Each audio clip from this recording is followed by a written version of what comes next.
और मुझे खुशी है इस बात की और मैं धन्यवाद देता हूं अपने किसान भाइयों को कि जिनकी वजह से कम समय में हमें जमीन लेने का मौका भी मिल गया और कहीं हमें एक जगह भी आंदोलन का सामना नहीं करना पड़ा।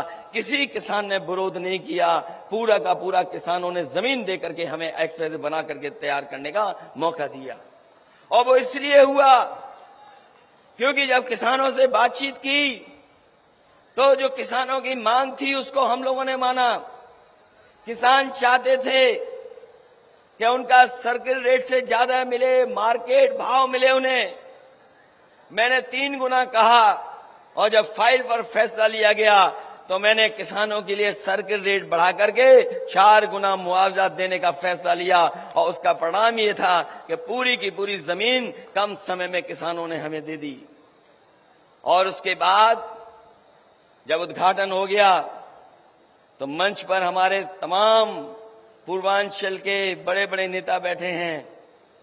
बलराम यादव जी बैठे हैं, राम गोविंद चौधरी जी बैठे हैं, ओम प्रकाश जी हैं और बहुत सारे लोग सामने बैठे होंगे।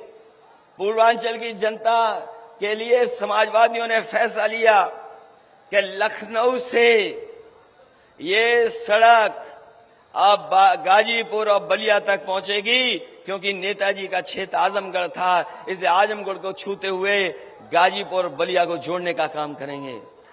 और मुझे खुशी है कि उसी समय की डिजाइन, उसी समय के जितने भी स्पेसिफिकेशन थे, जो आगरा लखनऊ के स्पेसिफिकेशन उनसे बेहतर स्पेसिफिकेशन, और ये सड़क कैसे आगरा लखनऊ से बेहतर बने, इसलिए पूर्वांचल को भी जोड़ने के लिए और सीधा दिल्ली से जोड़ने के लिए वो सड़क बनाई थी।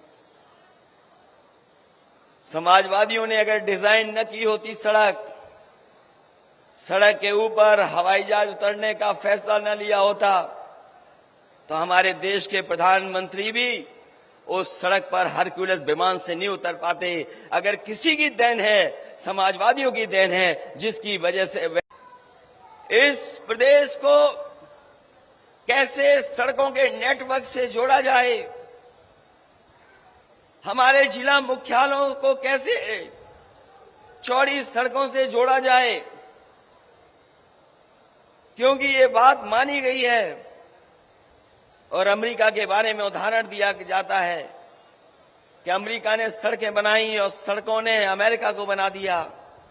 और हम लोग जब जब सड़कों को बनाने के लिए कहते थे तब यही बात कहते थे कि जितनी रफ्तार बढ़ जाएगी, जितनी गति बढ़ जाएगी, उतना ही हमारा विकास और अर्थव्यवस्था बढ़ जाएगी। मुझे खुशी है इस बात की कि नेताजी ने हम लोगों को मौका दिया सरकार चलाने के लिए। देश का सबसे बेहतर एक्सप्रेसवे अगर किसी ने बना करके खड़ा किया तो समाजवादी सरकार में वो बन करके तैयार हुआ। मुझे वो घटना याद है जिस समय मैंने नेताजी को शिलान्यास के लिए बुलाया था। उस समय पूरे के पूरे हमारे प्रेस के लोग मौजूद थे, पूरा कार्यक्रम लाइव था।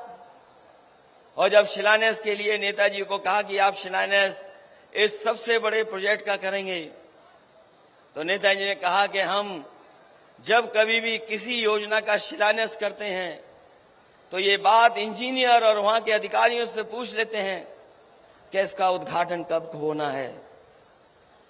उन्होंने पूछा कि उद्घाटन कब होगा। हम लोगों ने कहा ये 36 महीने में बन करके तैयार हो जाएगा। नेताजी ने हिसाब किताब लगाया और हिसाब किताब लगा करके कहा कि अगर 36 महीने में बनेगा तो हो सकता है सरकार हमारी ना हो, उद्घाटन हम लोग न कर पाए। इसलिए नेताजी ने वहीं कहा कि इस हाईवे को कम से कम ऐसा जल्दी बना दो जिससे उद्घाटन करने का मौका हम लोगों को मिल जाए। उस समय देश की जो बड़ी बड़ी कंपनियां थीं, उनके जो वरिष्ठ अधिकारी थे, उनसे मैंने पूछा कि क्या आप इस प्रोजेक्ट को कम समय में बना सकते हैं, क्योंकि नेताजी चाहते हैं कि उद्घाटन हो जाए और उद्घाटन की तारीख